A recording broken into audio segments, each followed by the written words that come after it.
Hello there. Good evening, Facebook community, people of Living Blueprints, and further down into YouTube and all the rest.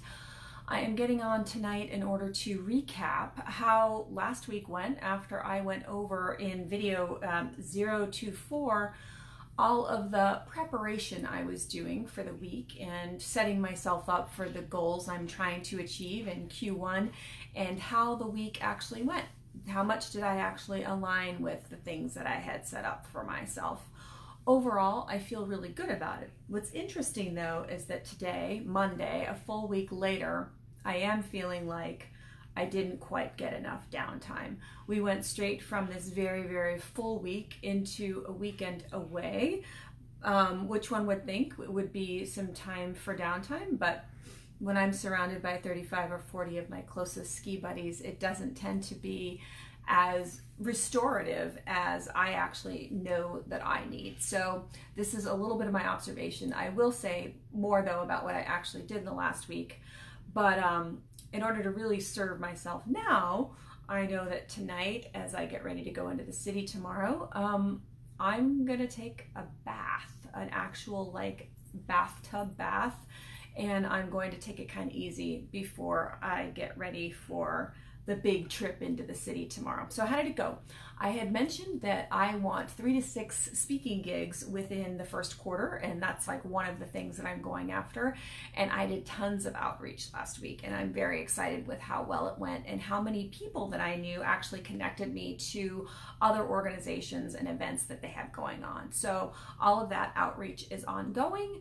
I did have a podcast that actually was released that a friend of mine did last week, and I also pretty much have another gig booked for a local jewelry store in Ipswich. So I've got 2 out of 3 underway for Q1, which is pretty good considering we're in the second-ish week of January. So I'm very excited about that. I worked plenty on items as they relate to the business that my husband and I are getting into.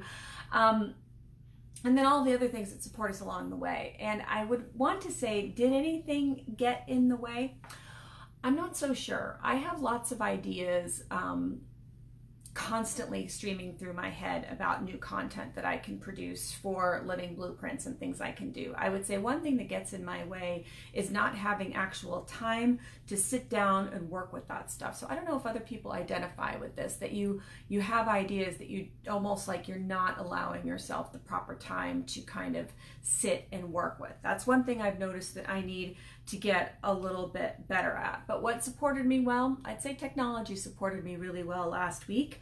And also I did manage to step in and look at everything every day. I did do a little review, okay, am I on track? And that really helped me not lose as much energy as I might have otherwise. Another thing that really, really helped me was the fact that we had our meals in place for the week. We were doing a little bit of a detox over the course of the week, which meant that the menu was planned, which meant that I had already gone grocery shopping. And that does 2 things for me. One is I don't have to like panic when it's dinner time, like what are we gonna eat tonight? But another thing is that I'm fueling myself with food that is better for me and allows me to function at a higher level. So those things were super, super awesome. Day job went well too, and I managed to meet all of the things that I had put on my list. So overall good. I was still super tired by the end of the week. I'm always looking for ways to increase my energy. I just think though that some of the days for all of us are really long, and perhaps we're not getting enough sleep, and I'm probably someone who needs 9 to 10 hours, and that just isn't possible given the situation now. But overall, I talked about how setting an intention and kind of beginning to work in the direction of that intention, and then kind of letting everything else fill in along the way. And I do feel like a lot of things came back to me last week, which was really, really awesome. And I'd love to know if you tried any of the things that I talked about last week. Definitely let me know. Just shifting focus a little bit. One of the things that occurred to me last week is we can be very, very frustrated by having to repeat ourselves in work environments, actually in any environment. If you're a parent, I'm sure that you get very frustrated with repeating yourself. But I know in my the job that I have, in many ways, I'm kind of like a high school teacher, and I don't mean to I mean, in the way that a high school teacher is pretty much having the same set of person come in year after year and having to reteach the same content year after year. And I give a ton of credit to any teachers who are able to keep their enthusiasm up for content and constantly recognize that that audience is a brand new audience, even though they have delivered this content year after year after year. I can't imagine how draining that is.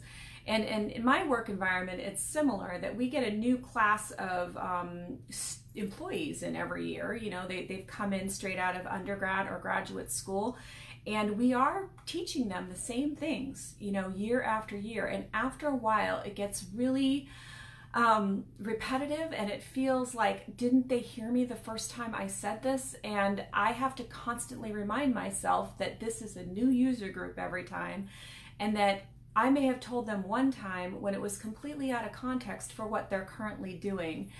And you know, I feel like in the work world, we're constantly having to reframe what we do so we don't kind of go into one of these negative cycles. I think about the people who sell work for the firm that I work for. In any organization, there are people in sales, right? For us, it really is our managing directors. They go out and talk to people and talk about what we do, and they're pitching clients constantly, and constantly potentially having to go back to kind of the brass tacks of what it is that we can bring to an organization. They have to repeat themselves too. And how often in the organization of my firm are managers having to repeat themselves to the people under them, and the consultants having to repeat themselves to the people above them.